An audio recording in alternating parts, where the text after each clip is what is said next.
Olá, meu aluno, minha aluna. Você já estudou um objeto do tipo p de x igual a 2x mais 4? Quando uma função segue uma regra assim, ela é uma função afim? Também já é visto p de x igual a x ao quadrado menos 5x mais 6. Uma função que siga uma regra assim é uma função quadrática. Vou olhar para o objeto. Isso aqui vai passar a se chamar polinômio de grau 1, porque o x está elevado a 1.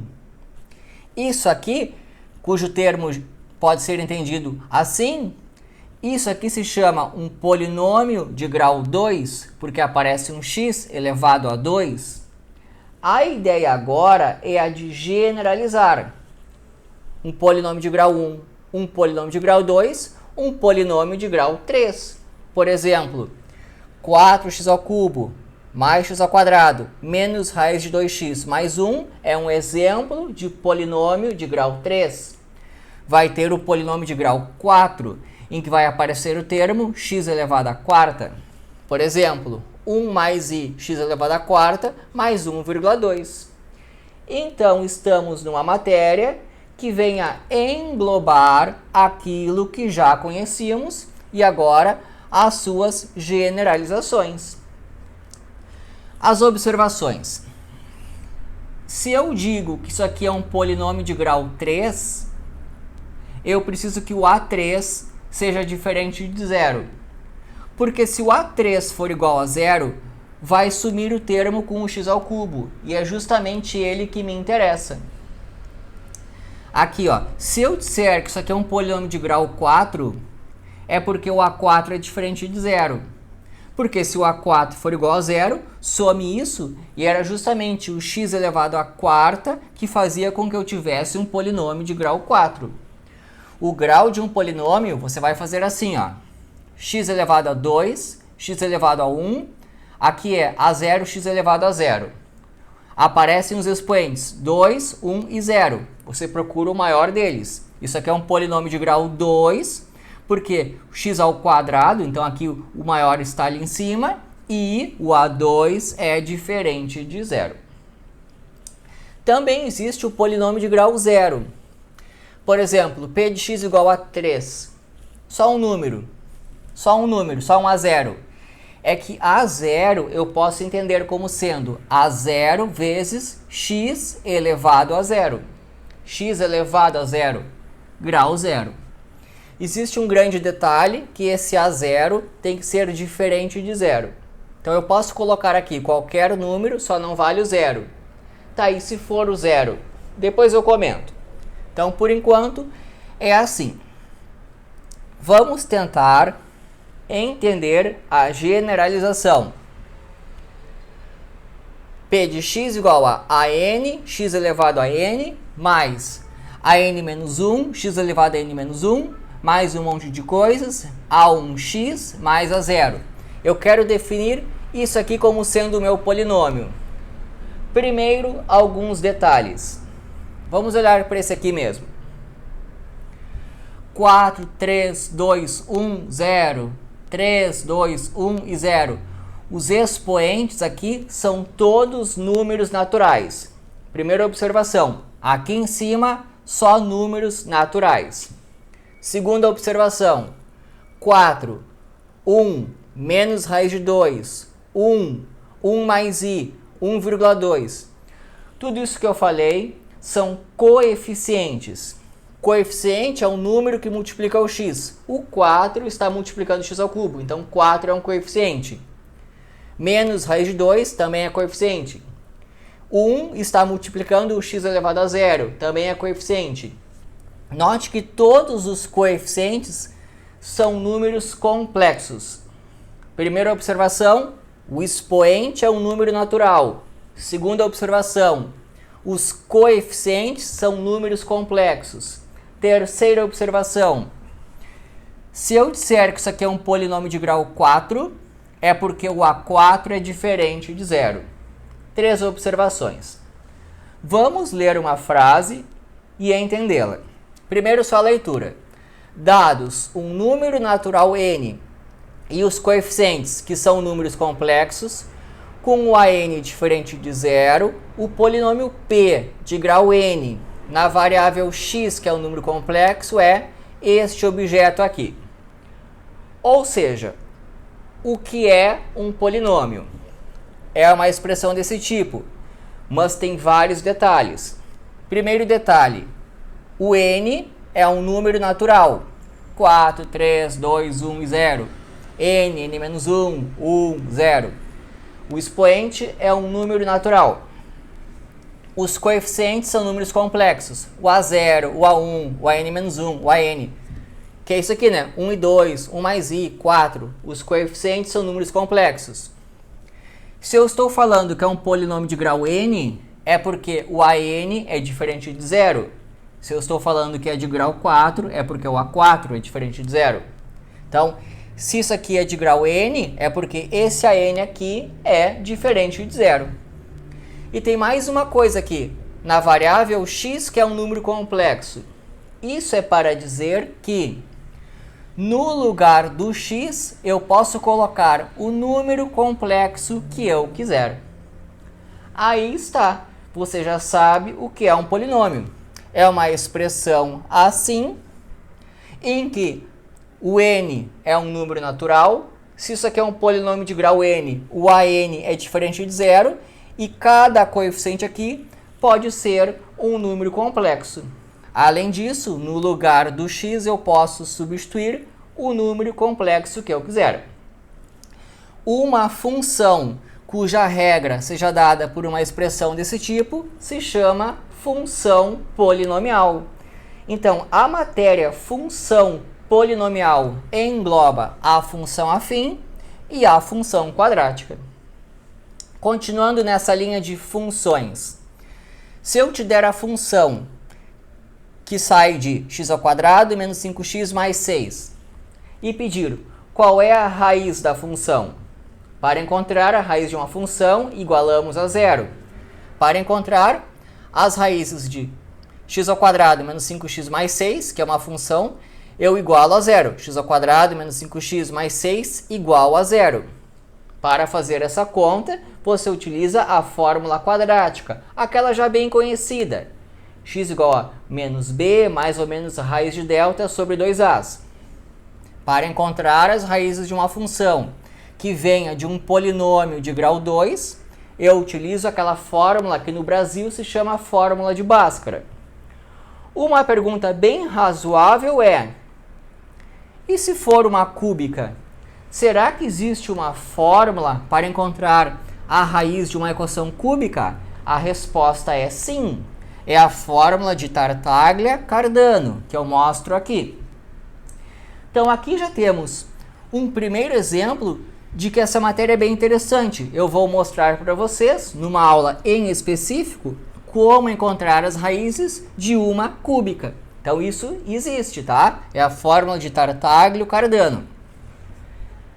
Se for de grau 2, é aquela fórmula que no Brasil se chama a fórmula de Bhaskara. Se for de grau 3, Tartaglia-Cardano. Se for de grau 4, existe, é a fórmula de Ferrari. Ela é bem grande, eu nem quis colocar aqui, mas eu mostro numa aula em específico.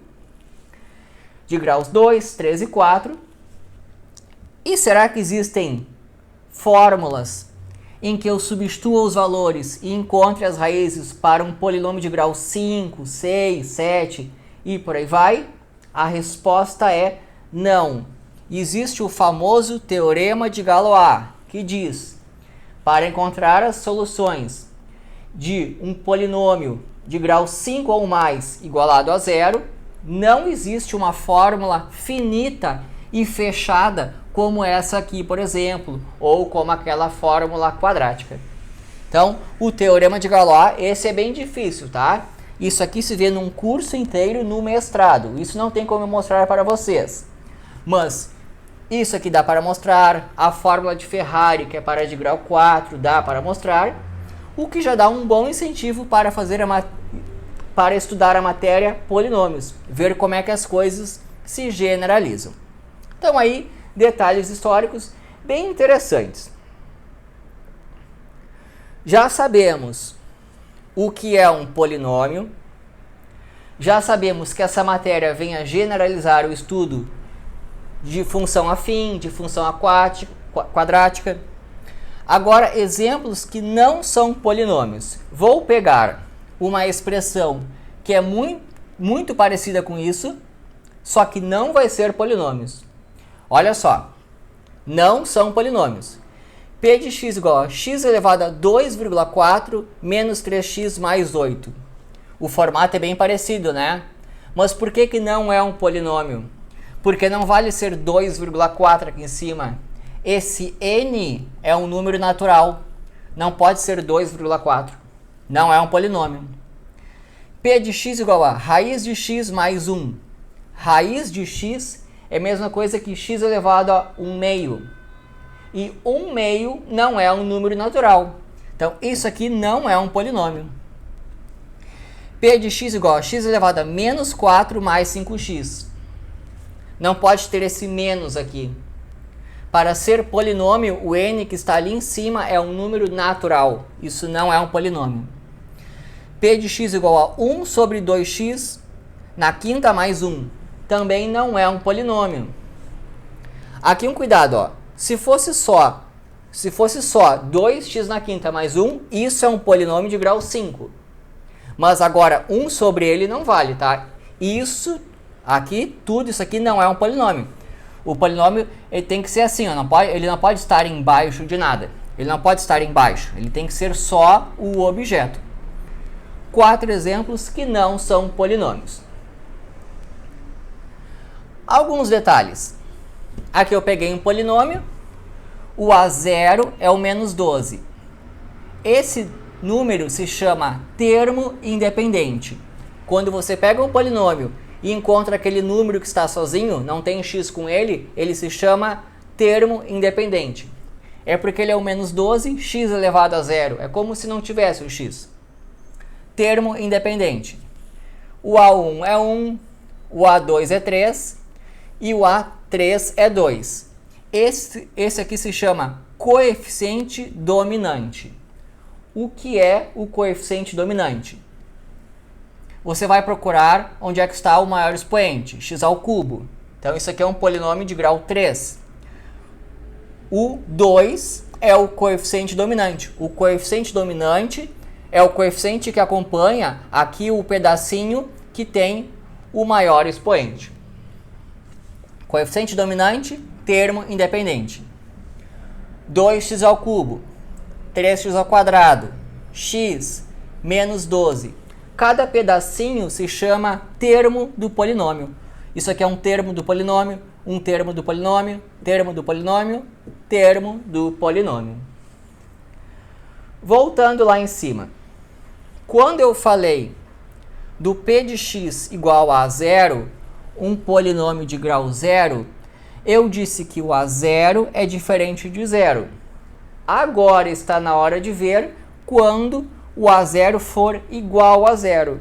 Quando o A0 for igual a 0, eu vou obter p de x igual a 0, que eu posso inclusive reescrever assim, ó, como um polinômio em que cada coeficiente é 0. Isso se chama polinômio nulo. Esse é o polinômio nulo, que é equivalente a um polinômio em que qualquer coeficiente que apareça vale 0. Não se define grau para o polinômio nulo, mas tem um asterisco aqui. Agora é assim, ó. A menos que eu fale explicitamente o contrário, vai ficar dito que não existe como definir grau para o polinômio nulo. Mas existem certos estudos em que nesses estudos é mais interessante dizer que o polinômio nulo tem grau menos infinito. Mas eu não vou comentar assim.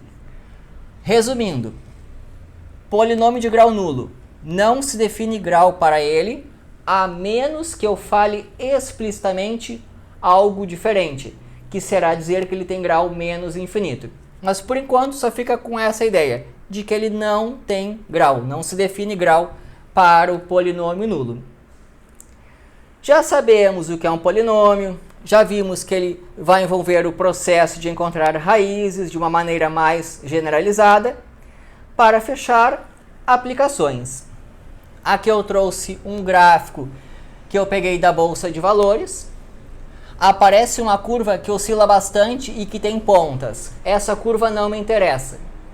Eu estou interessado nessas curvas mais suaves que aparecem aqui e que o pessoal da economia utiliza para estudar as ações. Essas curvas mais suaves que aparecem aqui são gráficos de funções polinomiais. Funções cuja regra vem de um polinômio.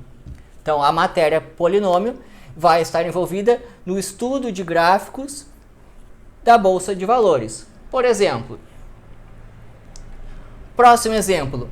Uma indústria pegou uma caixa de papelão, esse retângulo aqui. Aqui eu tenho um retângulo de papelão. Vou retirar quadrados iguais dos cantos, dobrar para formar uma caixa. Para encontrar a caixa de maior volume formada a partir de um retângulo em que se foram retirados quadrados nos cantos, precisamos estudar um certo polinômio. Aqui eu tenho um paralelepípedo. O volume dele é o produto das dimensões, que dá um certo polinômio de grau 3. Para estudar o volume desta caixa aqui, eu preciso fazer uma análise deste polinômio aqui. Então eu trouxe aqui algumas aplicações bem conhecidas da matéria. Espero que tenham gostado. Se inscreva no canal. E é isso daí.